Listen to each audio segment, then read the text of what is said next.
ES Bersamin told Kyodo News that Senator De La Rosa may be arrested by the Philippine law enforcement if the ICC issues a warrant and if there is an Interpol notice. Up to 20 years in prison. Ito raw po ay ginawa dahil nga po para ma-prevent yung future cases of extraordinary rendition tulad ng nangyari kay dating Pangulong Duterte. Ano po ang reaction dito ng pala sa bill ni Senator Amy? Senate Bill 2450, nasa third reading na. At tungkol dito nun sa protection ng marine ecosystem na may kilalaman din, Yusek, doon sa welfare ng mga mangingisda natin. At medyo matatouch din yung protection sa West Philippine Sea. Eventually, pupunta rin ito sa Office of the President after ng bicameral. Suportado ba ito ng Palasyo, Yusek? Opo, sa lahat po ng ikagaganda ng ating environment, sa ating ika-aangat po ng taong bayan, mga mangingisda po, hindi po ito tututulan ng Pangulo. Salamat po, Yusek. Tristan Nodalo, Newswatch Plus. Ayusek, good morning. Yung tagapagsalita po ni Vice President Sara Duterte, kahapon po nagsabi siya na keeping Vice President Sara Duterte out of the loop is a disservice to the nation. Ang sabi niya po ay, kumbaga, yung hindi pagsuporta sa Vice President pagdating sa pondo ng kanyang mga proyekto at programa and not being able to support the Vice President is a great disservice to the country. May response po ba ang Malacanang dito? Para po on the part of the Palace, welcome po kung ano man po ang suwestyon na makabuluhan, magandang suwestyon na magmumula sa OVP. Hindi po ito tinatanggihan at hindi po sinasara ng Pangulo ang pintuan sa Vice Presidente. Lahat po ng maaari ang suhestyon na makabuluhan ay tatanggapin po yan kung ito naman po ay makakatulong sa taong bayan. Tandaan po natin, mismong si Vice Presidente ang nagsabing siya daw po ay mayroong formula or alam para maipababa ang presyo ng bigas. Pero ayaw niya pong i-share sa gobyerno at sa administrasyon dahil ayaw niyang tulungan ang Pangulo. So, hindi po nanggagaling sa Pangulo o sa administrasyon na ito ang pagharang sa kanyang mga gustong gawin para sa taong bayan. Unang-una po ay handa pong makinig ang Pangulo sa anumang kanyang suwestyon na may kabuluhan. Patungkol naman po yata sa budget, hindi naman po humahadlang ang administrasyon na ito kung siya man po ay naghumihingi ng mas mataas na budget. Tandaan po natin, kahit po ang DBM, binigyan po siya, pinataas po ito sa original na or initial proposed budget nila for 2026. Binigyan pa po at in-increase sa 170 million. Inaprubahan po ito ng DBM at sa ngayon po ang proposed budget ng OVP ay from 733 million ay ginawa po 903 million. Okay, kung di po tayo nagkakamali, medyo malaki po kasi ang hiningi nila, ang proposed budget nila para sa taong 2025, parang 2.03 billion. At ang nagkataon lamang po na hindi niya po ito na ipagtanggol ng maayos sa House of Representatives. So kung ano man po ang naging desisyon ng House of Representatives ng Congress ay hindi na po ito saklaw ng Pangulo. Mas mabuti po siguro kung mas nais niya po na mas malaking budget bilang katulad na isang estudyante, kung meron kayong thesis na gustong idepensa po niyo na maayos para po kayo mapagbigyan. On another topic lang po, si Senator Amy Marcos nag-file ng bill kahapon calling it a President Rodrigo Duterte Act.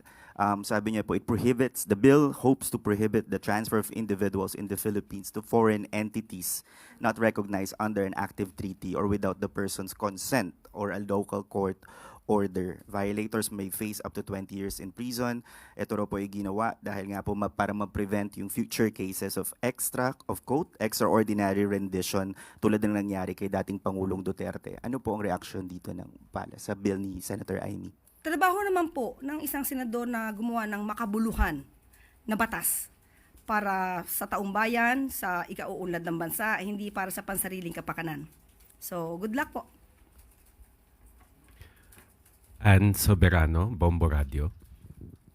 Yusek, good morning. Update lang po sana sa naging command conference na pinangunahan ni Pangulong Marcos sa Camp Aguinaldo. May mga instruction po ba siya or directives sa ating Armed Forces of the Philippines? Opo, nagkaroon po kanina ng command conference with the AFP at ginap po ito sa Camp Aguinaldo sa Quezon City. Pero yung ibang mga detalye po ay hindi po natin maibibigay for security purposes po. Okay. Yusek, itong pulong po ba ni Pangulo sa AFP ay possible din na kukuha siya ng mga data, information para maisama niya po yung report na yan sa kanyang State of the Nation address? Muli, hindi po ako makakapagbigay ng detalye. At kung meron man po, malamang kung ito yung masasabi niya sa SONA, madidinig na naman po natin ito. Last na po, isa na lang, Yusek. Pa-expound na lang po, Yusek, doon sa Memorandum Circular 87 na inilabas po ng Office of the President kung saan hinihikayat ang lahat ng mga government agencies and private sector na ipromote ang pagtataguyod ng maritime and archipelagic nation. Dapat lamang po natin i-promote at ipagtanggol ang ating sovereign rights, ang ating mga karapatan, patungkol po sa rights ng ating bansa. Kaya nga po sabi natin, muli, magkaisa po tayo. Bawat Pilipino dapat ipagpunyagi kung anong meron tayo sa Pilipinas, maging pro-Philippines. Lagi. Last question, Luisa Cabato, Inquirer.net. Good afternoon po, Yusek. ES Bersamin told Kyodo News that Senator De La Rosa may be arrested by the Philippine law enforcement if the ICC issues a warrant and if there is an Interpol notice. And before Duterte's arrest in March, the Interpol released a division notice which was transmitted after prior consultations with the government of the Philippines. Meron na po bang communication yung ICC or Interpol about possible arrest ng mga co-accused ni former President Duterte? Sa ngayon, wala pa po tayo natatanggap na anumang communication kung meron na pong warrant of arrest para sa mga co-perpetrators ni dating Pangulong Duterte. Okay? Laban kontra droga, patuloy na inaaksyonan. Tinatayang nasa higit 304 million pesos na halaga ng illegal na droga ang nasabat ng Bureau of Customs sa NAIA sa loob lamang ng isang araw. Alinsunod ito sa direktiba ni Pangulong Ferdinand R. Marcos Jr.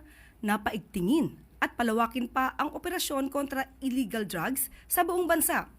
Umabot sa 44 kilograms ng hinihinalang shabu ang nasabat ng ahensya sa dalawang magkahiwalay na operasyon sa NAIA Terminal 3 nitong July 14.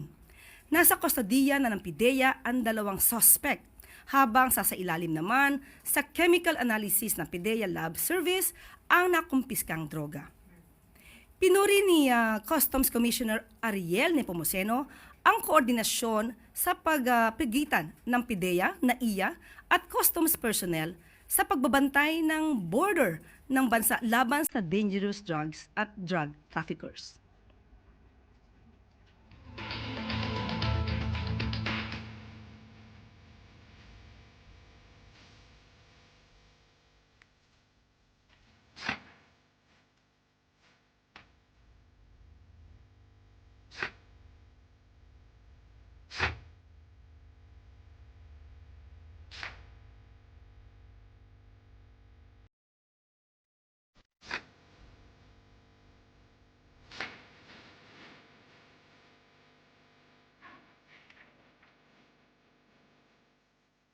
Para isulong ang kalusugan at labanan ang malnutrisyon, nagsanib puwersa ang DOH, DSWD, DILG at 235 LGUs upang paigtingin ang mga programang pangkalusugan para sa mga batang Pilipino, lalo na sa kanilang first 1,000 days. Ayon ito sa nais ni Pangulong Marcos Jr. na gawing mas malusog ang bawat batang Pilipino. Lahat dapat kumpleto ang nutrisyon mula pagsilang hanggang paglaki. Inilunsad ng DOH ang Nutrition Leadership and Governance Program upang palakasin ang kapasidad ng mga lokal na opisyal para mabigyan ang sapat at karagdagang serbisyo sa mga buntis, ina at sanggol sa kanilang nasasakupan. Sa ilalim ng programa, makakaasa ang mga kababayan natin ng suporta sa prenatal care at maternal nutrition, proper breastfeeding at complementary feeding, malinis na mga pasalidad at mas mabilis at abot-kayang access sa health services sa bawat LGU sa buong bansa. Kakulangan ng sustansya ang sanhi ng pagkakabansot at malnutrisyon sa mga bata, kaya minarapat ng mga ahensya at lokal na pamahalaan na isulong pa ang kampanya para mas malusog at masiglang kabataan. Dahil sa bagong Pilipinas, walang batang maiiwan sa laban para sa kalusugan.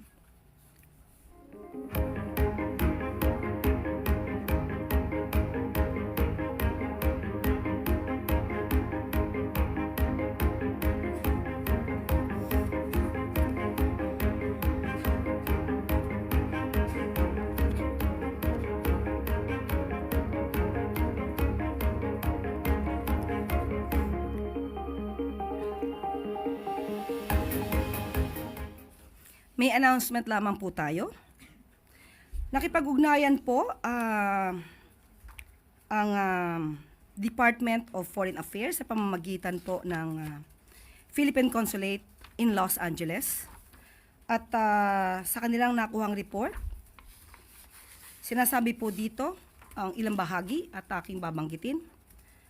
Some of the terms used in the purported letter were not in line with the BHPD's standard language and protocol. BHPD would not include terms such as suspected to be drug overdose, suspected to be cocaine, and summoned to BPHD. At with reference to Mr. Tiglau's post on the screenshot of a purported report surrounding the circumstances of the death of Mr. Paulo Tantoco in Los Angeles, the Philippine Consulate in Los Angeles had verified with the Beverly Hills Police Department on the veracity of the alleged report and found that the police report posted by Mr. Tiglao was altered. The altered letter contained terms that were not in line with the Beverly Hills Police standard language and protocol. Nabanggit na po natin noong nakaraang araw kung ano yung mga kanilang idinagdag na mga di umanong facts na hindi po talaga nakalagay sa nasabing police report. At mayroon pa po tayong isang announcement. Following the confirmed resignation of ERC Chairperson Mona Lisa de Malanta, effective August 8, we extend our deepest gratitude for her dedicated service to the Commission and to the Filipino people. We wish her continued success as she returns to private practice. On behalf of the Office of the President, I am pleased to announce the new appointments to the Energy Regulatory Commission, ERC, effective August 8, 2025. Appointed as chairperson of the ERC is Attorney Francis Saturnino C. Juan.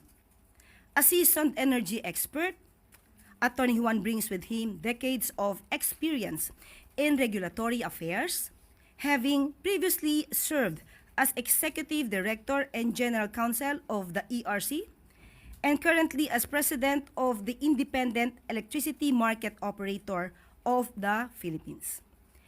He has played a key role in operationalizing the wholesale electricity spot market, advocating consumer protection, and promoting renewable energy development through tariff reforms. With his deep institutional knowledge and leadership, we are confident that Chairperson Juan will steer the ERC toward more efficient, transparent, and pro-consumer decision-making.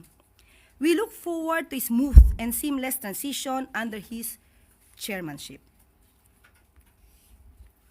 We also welcome the appointments of Attorney Amante A. Liberato and Attorney Paris G. Real as ERC commissioners, effective upon their assumption of office. Attorney Liberato is currently serving as Deputy Executive Secretary for Finance, and administration at the Office of the President. A lawyer and certified public accountant, he brings extensive experience in public finance, legal reform, and governance, having previously served with the Commission on Audit and in various consultancy roles across the legislative and executive branches. His strong background in fiscal management and regulatory policy will be vital in supporting institutional reforms within the ERC.